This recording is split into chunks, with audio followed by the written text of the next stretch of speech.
Hello, fellow menstruators and people who are supportive to the cause. Today we have myself, Daniela, and you also have Marcel. Hiya. Um, and it is our November edition and community event for My Period Data is Mine. And let's start off with the bad news. Uh, Trump has won the US presidential election, and even more, the GOP has won the Senate, and they also have won the House. Yes, that's the news that we have to digest for the next however many decades. The reason for that is that if and when Trump and his cronies will install more GOP Supreme Court members, that will last for decades to come, unless there are rule changes, which the Democrats have not managed to achieve. Should those happen, maybe it'll be different, but for the next few decades, we will have Project 2025 running the show. When I talk about decades, I literally mean 40, 50 years. I'm not saying 4 years until the next elections, should they even happen, be planned, but right now until the next 4 or 5 decades, there will be an environment whereby all sorts of people will be suppressed, incarcerated, chucked out of the country, no matter of their actual legal status, but mainly based on those people who voted for the GOP, brown people, black people, all of those are not Woman. wanted any longer. Probably, allegedly, obviously, I have no inside information since I don't spend time in those circles. But just remember that this is the party that called not Costa Rica, sorry, Puerto Rico. Puerto Rico. Yes, thank you. A shit island in the Garbage. garbage island in the Atlantic. Yep, it's because the skin color, due to the sun and the influence of the sun rays onto the skin over generations, because the skin color isn't Trump's golden white or beige or whatever you call them, orange. So they don't fit, they have to leave. That's where we are, that's where we are going to be. There are plans to set up a US federal ban on abortion. There are plans to cancel any and all abortion medication. There are plans to cancel any and all contraceptives there. I think if people don't believe that it's going to impact the country for decades, look at it from the other perspective. Roe v. Wade protected abortion rights for nearly or just over 50 years. It took the people who wanted to ban abortion 50 years to overturn that decision. It's going to take just as long for people who believe that abortion rights should be in place to overturn the current status. I think that's puts you in perspective. They put a lot of effort into making that happen. They put a lot of effort to getting us to where we are today, and it took them 50 years to do that. It's no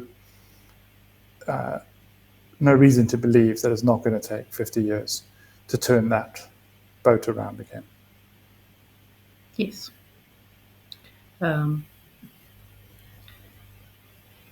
and also, one comparison that is drawn easily at the moment is that in Germany in the 1930s, there were elections in 1933 where they voted for Hitler and his party, and the next elections thereafter were 16 years away. So again, we're talking decades, and that is only until the worst is over, because in the late 40s, early 50s, Germany was not rebuilt. The whole region had not been rebuilt properly at that point. And it took another decade or two to get to better times. And I think it's scary. I do not live in the US, and the reason why I think it's scary is, first of all, I feel for the people there. I'm a woman. Contraception is a choice that I have. Either I can, or I want to, or I don't. And if I don't, nobody should force it onto me. If I don't, if I do want to take it, nobody should force me to not be able to. And the reason it's scary is because it generally spreads. The people who are funding the GOP are also funding similar initiatives in the EU and also in Asian countries, in Africa, South America.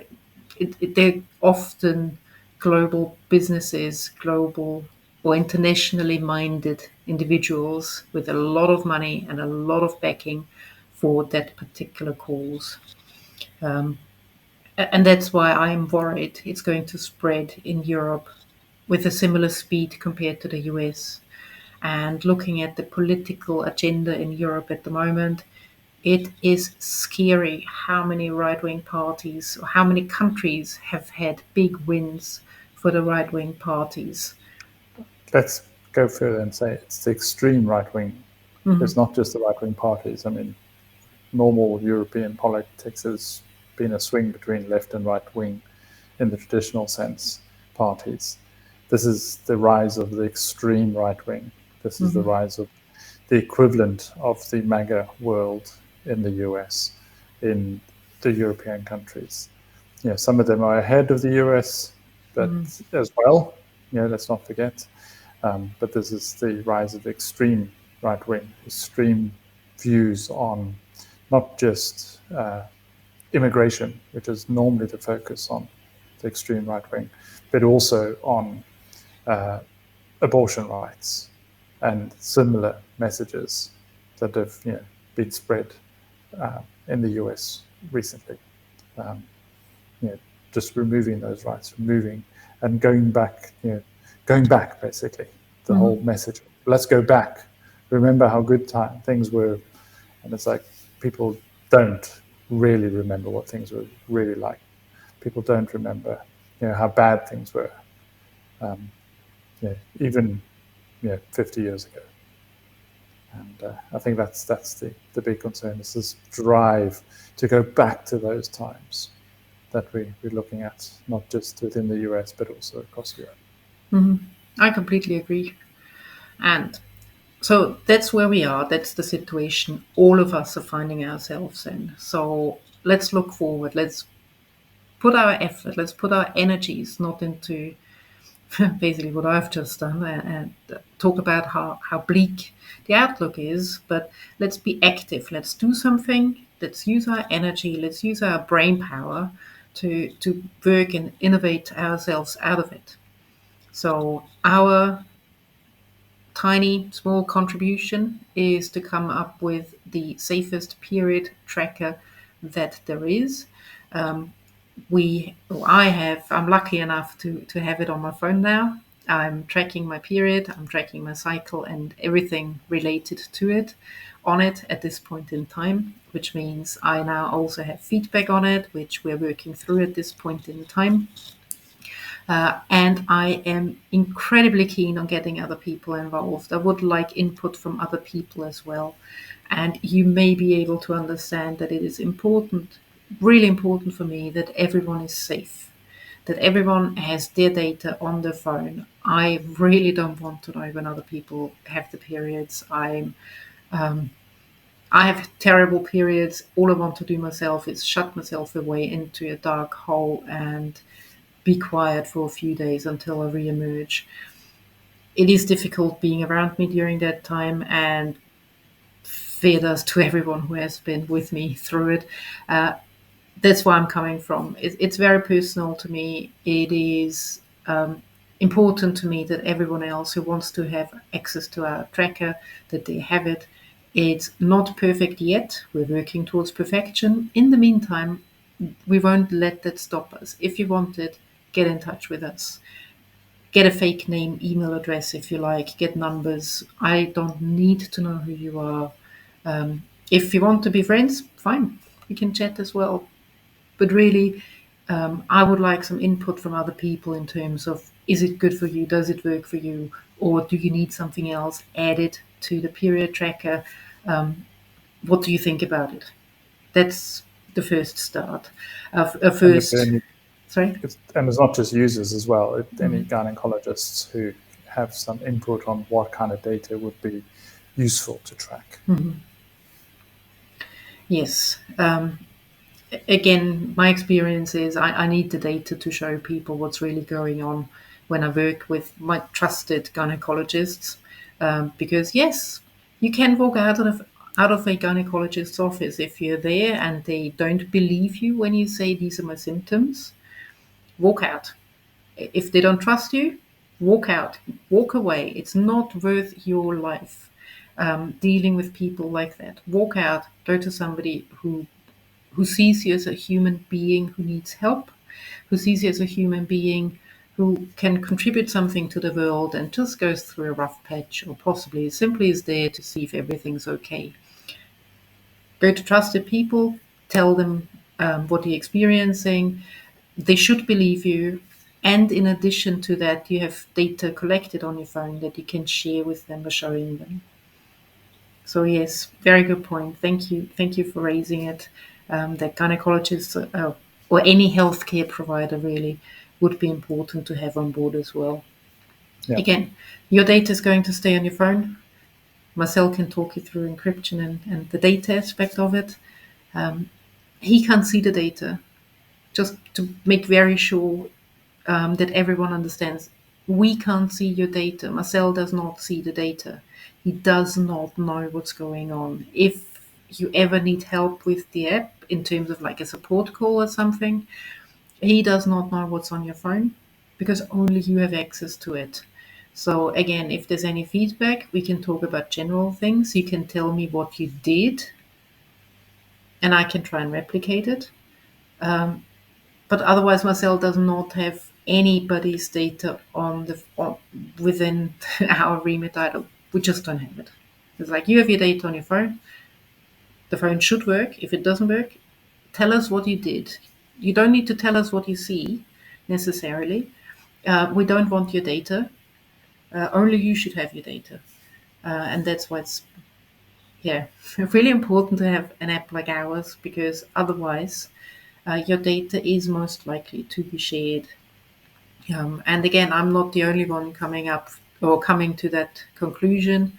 I've just read through an article by Bar and Bench. That's a legal website and legal blog that did a very good analysis that 84% of apps are sharing your personal data with third parties, whether you have consented to it or not. Think about what you're doing with your data and put your trust in people who who are trustworthy, who actually stick to what they say. Yeah. There's also a difference between people who promise never to share your data and people who cannot share your data. There's a lot of companies say, oh, we'll never share your data. And then years later, they suddenly start selling your data with a change in the terms and conditions. The app we're creating, we cannot share your data. We have no access to your data. We don't have your data. Your data's on your phone. It's your data. Only you have access to it. We cannot share your data. It's not a promise that we will never share your data. It's that we cannot share your data. And I think that's a key fundamental difference. You get a lot of people saying, "Oh, we promise never. We have this policy in place." It's a policy. A policy can be changed, and policies are changed, and we've seen that happen. And especially when there's legal pressures made on application creators to give law enforcement access to your data. That's the scary bit. And when laws change, people suddenly are forced to do things like provide access to your data to other people, third parties, legal law enforcement, etc. We cannot provide that data, and that's a fundamental difference. Yes. And given that, again, thinking about the US, we now have Matt Getz, who was investigated for having sex with an underage girl, paying her for it, transporting her over state lines. That is the person in charge of the law. as Attorney General, should it get confirmed, to think about it. Rules get changed all the time. Keep yourself Yeah. safe, keep your data safe. Yeah. And And even retroactively, mhm, we've seen it happen as well, where mhm, laws get changed retroactively. yes, No, it's not. It's you can say, oh, we will change the app later. It doesn't matter if retroactively the law gets changed. You have to provide access to that data, and that's even if you've promised never to share it, there's a big difference between not being able to share it. Period. And we will not change the application to enable that to happen. no, there's no point in it. No. Um, I would also like to point out that this right now that often there are financial incentives to change apps. And I'm thinking now about WhatsApp. WhatsApp originally was the encrypted app you really wanted to have on your phone because it's encrypted, nobody can have access to your data. Fast forward, right now, it's one of the many apps that is owned by Mark Zuckerberg and his empire. And yes, your data is being shared and sold. And here we have it. It still is encrypted. The fact that somebody still can listen to everything you say is a by the by, but financial pressures have made it so that WhatsApp is no longer secure. On the other hand, you have Signal, which has the same or even better encryption than WhatsApp, and it still is encrypted.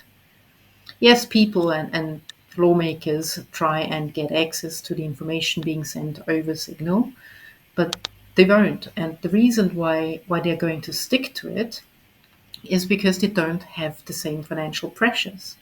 They are it is a FOSS tool, meaning it's free, open source. You don't pay for it as an end user.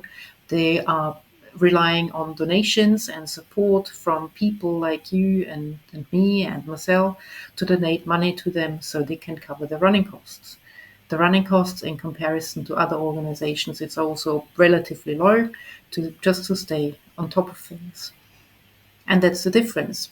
WhatsApp always had monetary and financial pressures, whereas Signal doesn't, because the system is there. You just need to keep it running, stay on top of the encryption, and pretty much that's that. And that is also what we are doing at the moment. First of all, yes, I did reach out to Meredith Whittaker, who's heading up Signal, because I think I can do with some help and mentoring on getting our app off the ground. And also, our intention is to get sponsorship and donations from people like you, like myself, like Marcel, so that we can focus on our app, on our period tracker to make it and produce it and push it out as quickly as possible. Right now, it basically is a hobby horse. It's something we do in our spare time, and we really would love to be able to focus on it full time, make it more popular, get it out there quicker, making sure that more people can use it. So please, if you hear this, head over to our donation page, and if you can, sign up to our monthly recurring membership on Patreon, or alternatively, a one off donation. Give as much as you can to keep yourself, your friends, your daughters, your nieces, your sisters, your mother in many cases, just to keep the women in your life safe. Make sure that they can continue with their life and get the help they need, and track the information about the periods as much as they can without having the data stolen from them. It is a worthy Not just cause. Sorry? not just women, all menstruators. Yes, thank you for pointing that out. I'm trying to be as balanced as possible, and yeah, thank you. Thank you for that.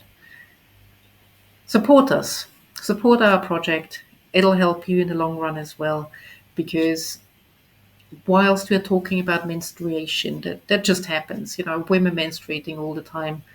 It shouldn't kill you. Where we run into problems is when people fall pregnant. And whilst pregnancy can be a great state, if that is what you want, and if you want to go through with it, and as long as you're healthy and the baby's healthy and everything works out for the 9 and a bit months of gestation, if everything goes smoothly and the birth runs well and the baby is born healthy and both the mother and baby survive it, great. But it's not always that easy. There are complications. Not every pregnancy makes it to full term. I feel with every woman who is losing a baby, or every person who's losing a baby, it's heartbreaking, especially if you really, really wanted it. And on top of that, you may end up in prison or dead. And in in a few cases already, that is when the problems start. And that then means that it will influence men's lives as well, because it wants the Anybody partner, helping? yeah, the partner is gone, and then you end up with another child that needs to be looked after, and now you're a widower, and life just doesn't look very good from that perspective. Think about it. It's not just the person menstruating, it's the whole environment around the person as well. And that's why I'm really trying to get people roped into our project, support us, donate to us. We are looking to work on it as much as possible. However, we're not, well, I'm not born rich by any means, and I have to work for my money. So please donate generously. We would love to have the first version downloadable before the end of the year, around Christmas. We're not entirely sure it's going to happen. With your help, we can make it happen. With enough help, we definitely can focus on it full time, get it done. With enough help, think Thanksgiving would be ambitious, but we could definitely get it done by December if we raise enough money. So dig deep, help out. Financially would be great. If you think you have skills to contribute, join us, get in touch. We definitely need people reaching out to other organizations, to gynecologist offices, to women, to local news, that there is a project like this out there, that we have something that we think may be of interest to you. So get creative, take action, turn any emotion that arose after the election outcome, take that emotion, turn it into something positive for yourself, for anyone who may be interested or inflicted with periods in their lives. Do something with it. Yes, please. Good. That was a long monologue from me. Um, Anything from your side, Marcel? No, I think it's very important that we state the current situation and how dire it is, but also that we're doing what we can to make the situation better. And the more help we can get to making it better, the more it will impact everybody that's impacted by what's happening in the world at the moment. So stating the situation and then what we're doing to move forward from there, I think is important. And I think that's where we are today. I think it's very hard to be positive as we normally are, but that's what we're trying to do, make things better. Yes. We are trying to make things better. If you want to try and help us to make things better, I just want to point out that, first of all, if you donate to us, the one-off donations will be sent to our parent company called Personal Data. So My Period Data is not going to show up. So bank statements, they will be clear of that. So you will not see anything like that. It will simply be a payment to Personal Data Limited. And I hope that nobody in your life checking over your bank statements has an issue with that. If you want to volunteer with us, again, we're not going to give you your name or details out. I don't even need your details. If you want to help, use a different name if you like. It's really important to me that people understand how important personal data is to me. So please don't fear for any retribution. We're never going to give you data out. Because, as I mentioned, we don't have any financial incentive to become rich of this project. It's simply to put it out, make sure people use it, people stay safe. That's all. Yeah. That's good. And with that, I hope in everyone in Northern Hemisphere is enjoying late autumn. In the Southern Hemisphere, springtime. In the US, I know Thanksgiving is coming up, so I hope you have a peaceful and quiet one. And I hope you make it through. I hope to see you here next time round. Do get in touch, do support us, do donate to us. This is important. It's important that we take positive action for ourselves and everyone around us. Okay. Thank you. Thank you, and see you next time. Bye.